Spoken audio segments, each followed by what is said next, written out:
Earthlings, wisdom keepers, wisdom seekers. Welcome back to Wisdom Drops, your source for daily drops of wisdom and savvy cat astrology. My name is Tanya, and today we are discussing the third video in a 6-part series of this Capricorn new moon. Really juicy new moon, really beautiful, interesting things going on. And if you didn't catch the first 2 videos, that's okay. Just go ahead and check them out on my channel. While you're here, make sure you like the video. Thank you so much to those of you who do. I really appreciate it. And the channel's been growing, so make sure you subscribe if you're new here and keep it on up.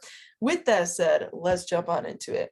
Oh, and did I mention Saturn is the ruler of this new moon in Capricorn? So, that's who we're looking at today. And I am currently enrolling in my own Wisdom Drops Astrology School 1-year-long container for those of you who want to engage with my work more deeply and learn astrology for yourself and own this skill and craft for thyself. Link to the application and more information down below.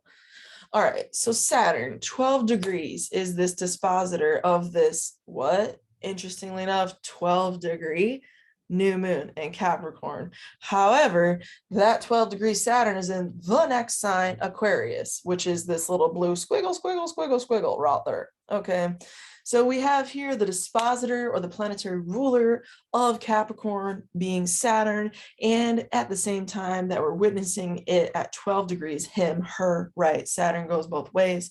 At 12 degrees of Aquarius, we are also seeing what is a beautiful sextile between Saturn and Mars, currently at 14 degrees of Sagittarius. So we have an Aquarius Sagittarius sextile, very nice energy. Woo, very like fun, hippie, like maybe that's why I'm feeling my tie-dye vibes today. I don't know. Very like playful and like intellectual and philosophical and more into like just having a good time and being kind of like cranial and explorative about it. These two energies together have a really easy kind of blend to them, right? As they are sextile, y'all. That's the astrological aspect, that little blue line.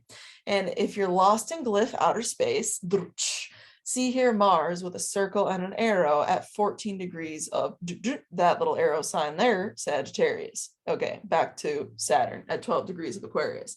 Now, in addition to this groovy little sextile with Mars, which has given us this fun energy, this interesting little exploration vibe, and like, honestly, a desire to like accomplish around those sorts of things that are more philosophical and more explorative around like ideas that we haven't maybe given a chance before, if you will. So I think that a lot of people are going to be kind of like breaking through their own boundaries, and that, my friends, is super supported by what we're going to be discussing in one of the next videos, which is the 0-degree Jupiter, because 0-degree Jupiter hosts Sagittarius, and that therefore elevates everything because Jupiter is in its own sign of Pisces again.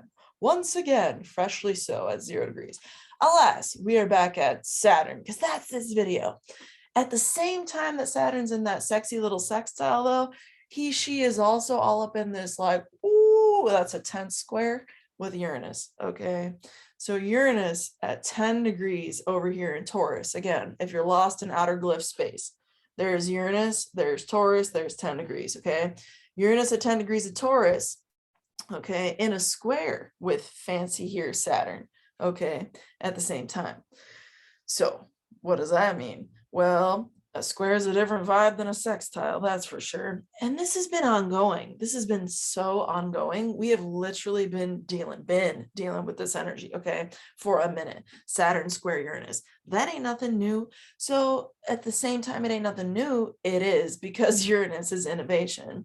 So it might be the 500th time that you felt this energy in the last year or whatever, but you're gonna like feel it more so and in a, yes, friends, new angle this time, because square energy is manifestation. It still is within a 2-degree orb, very tight degree orb, and lunations manifest, okay?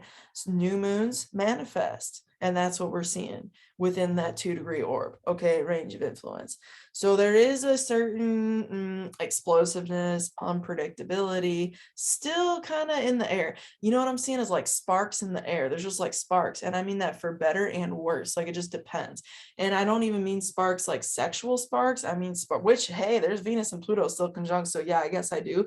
But at the same time I'm saying that, I'm also saying more so like, it's like a desire to break free. It's almost like sparks. Like I feel like I'm on a fucking leash, you know, and need to break out of like everything. That's like the vibe. So don't be surprised if you go and you like get in tune with your inner punk rocker and just start breaking some shit or like going crazy. I don't know, whatever. That was my sort of like visual to describe the energy. I mean, that was pretty extreme, but you get the point. Like, don't be surprised if you go cuckoo for Cocoa Puffs and just go out there and go bonkers and do something bonanza where you're just like, what the F did I just do? Like, don't be surprised. Okay, that's all I got on that.